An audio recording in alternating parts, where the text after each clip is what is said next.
اللہ الرحمن الرحیم۔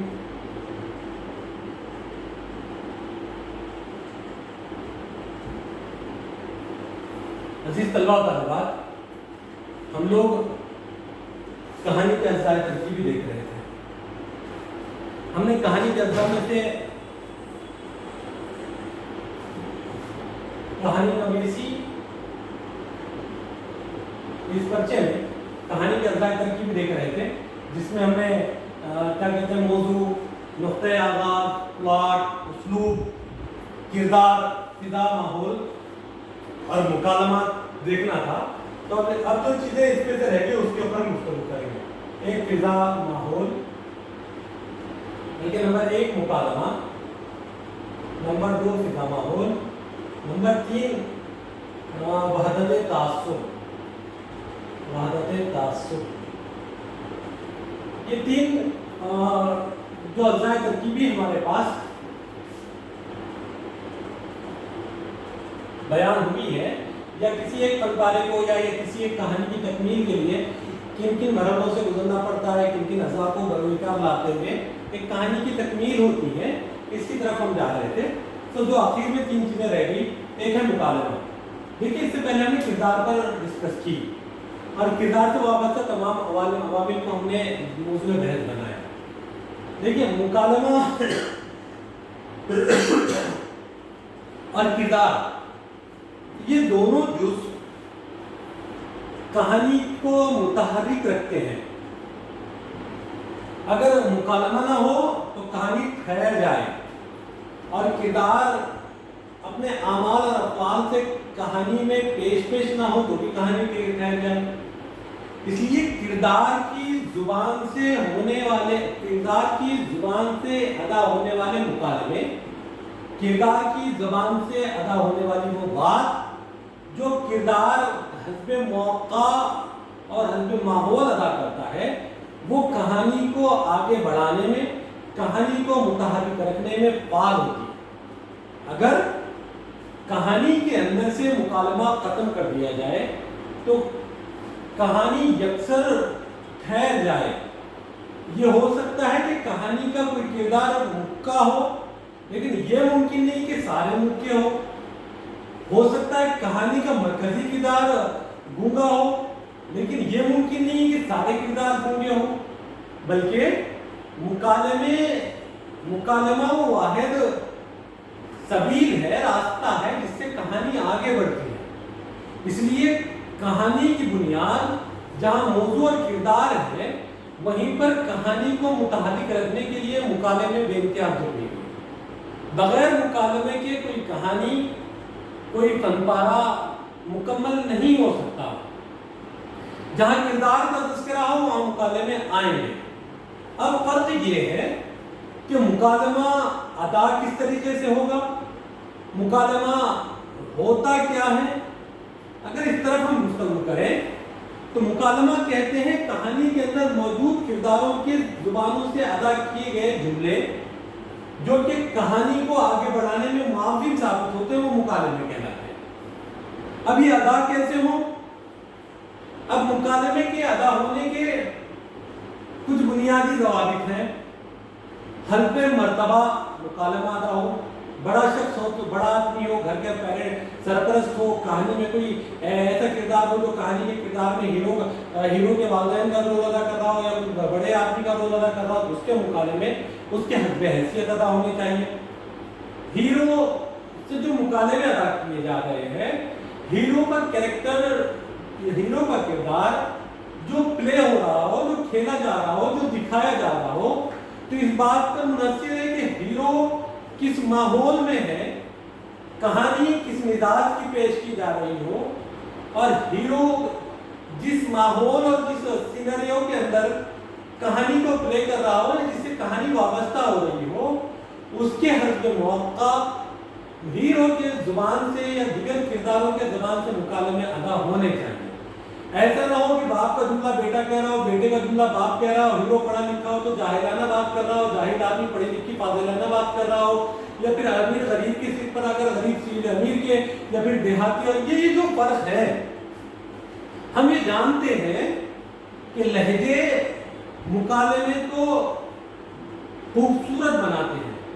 اگر کوئی دیہاتی مکالمہ ادا کر رہا ہو تو دیہاتی لہجے میں ادا ہو. اگر کوئی پڑھا لکھا ادا کر رہا ہو تو پڑھے لکھے لہجے میں ادا ہو.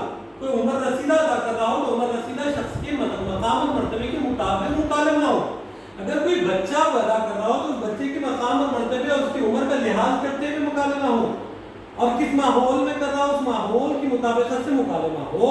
اگر مکالمے میں حسب موقع، حسب مرتبہ، حسب حیثیت نہ ہو تو وہ مکالمے ناکام مکالمے کہلاتے ہیں، اور وہ کہانی کو بھی بے انتہا متاثر ناکام بنا دینے والے مکالمے ہوتے ہیں. اس لیے کہانی کے اندر مکالموں کو بہت اہمیت ہے. یا یوں کہیں کہ صنف نثر میں خصوصاً فکشن میں مکالمے بے انتہا اہمیت رکھتے ہیں.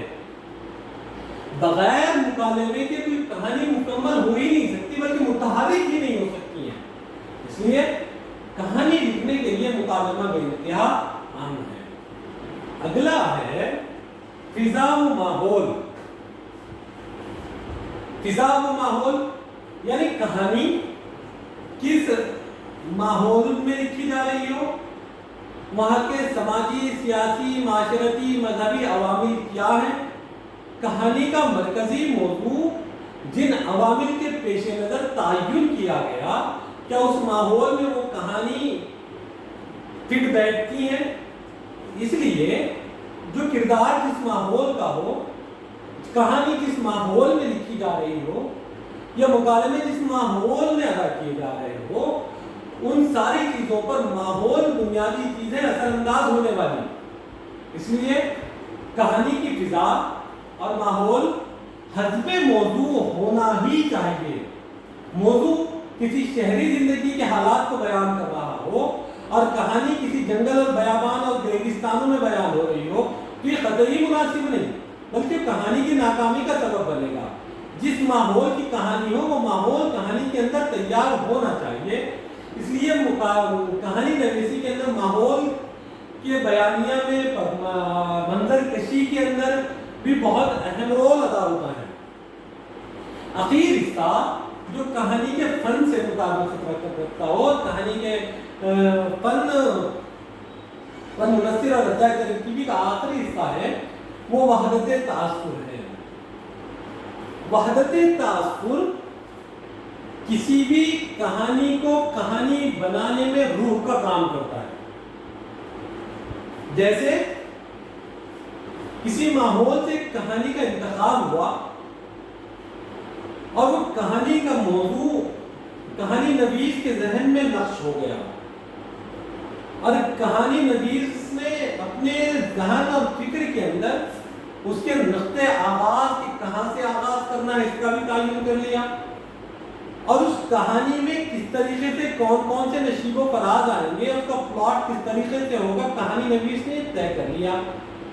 اور ماحول کیا پیش کیا جائے، کردار کس طریقے سے پلے ہوگا، اور اس کے مکالمے کیا ہوں گے، یہ سارے پیش کرنے میں کہانی نویس کو اس بات کا خیال رکھنا ہوتا ہے کہ موضوع کا جو انتخاب ہوا ہے اس انتخاب کے پیش نظر جو تاثر کہانی نویس سامعین کو دینا چاہتا ہے، تمہید سے لے کر اخیر تک، کہانی کے اختتام تک وہ تاثر باقی رہے. اگر تاثر، جیسے میں نے کہا کہ وحدت تاثر کہانی کی روح ہوتا ہے. جیسے اگر یہ کہا جائے کہ بھئی ایک شخص ہے، دو آنکھیں ہیں، ناک ہے، ہاتھ پاؤں ہے، بال ہیں، بڑا خوبصورت ہے، لیٹا ہوا ہے، تو لوگ یہ جان لیں گے کہ بھئی یہ فرد ہے، زندہ سلامت ہے، لیٹے ہوئے ہیں، اور وہ تاثر دے رہا ہے کہ وہ بھی زندہ ہے اور ہے کا تاثر ہے کا تاثر ہے. اور وہی شخص ایک مردہ لاش پڑی ہو اور ہاتھ پاؤں پر جتنی ساری چیزیں ایک زندہ شخص کے لیے ہوتی ہیں وہ تمام تر چیزیں آنکھ ناک کان چہرہ مورا خوبصورتی لباس تنتو ساری چیزیں اس کے اندر موجود ہیں، لیکن اس کے اندر روح نہیں ہے، تو اب اس جسم کی کوئی وہ شخص نہیں کہلائے گا بلکہ میت کہلائے گی، مردہ کہلائے گا۔ اب وہ دنیا کے لیے ناکارہ ہو گیا، لوگ اس کو اپنی اپنی مذہبی رسومات کے حوالے کر دیں گے، جلا دیں گے، دفنا دیں گے، جو کچھ اس کے ساتھ معاملہ کریں گے۔ لیکن جو زندہ فرد کے ساتھ آدمی معاملات کرتے ہیں، وہ معاملات اس کے ساتھ نہیں بلکہ اس سے منفرد ہو جائے گا، وہ ختم ہو جائے گا، اس کا وجود ختم ہو گیا۔ اسی طریقے سے جس طریقے سے فرد کے اندر روح کا کام ہوتا ہے جو انسان کو انسان بنا رہنے میں وہ باقی رکھتی ہے، اسی طریقے سے کہانی یا فکشن کے اندر وحدت تاثر روح کا کام کرتی ہے کہ سر کے بال سے لے کر پاؤں کے ناخن تک روح جس طریقے سے سرگردہ ہوتی ہے، اسی طریقے سے پوری کہانی میں وحدت تاثر سرگردہ ہوتا ہے۔ اگر پاؤں پیرالائز ہو جائے تو اس میں روح کی قوت کم ہو جاتی ہے، تو بہت ساری اور کوئی بیماری لاحق ہو جائے تو کاٹ کے پھینک بھی دیا جاتا ہے، کہا کہ پاؤں کے کام کا نہیں رہا۔ اسی لیے وحدت تاثر تو وہ آدمی بھی مفلوج کہلاتا ہے۔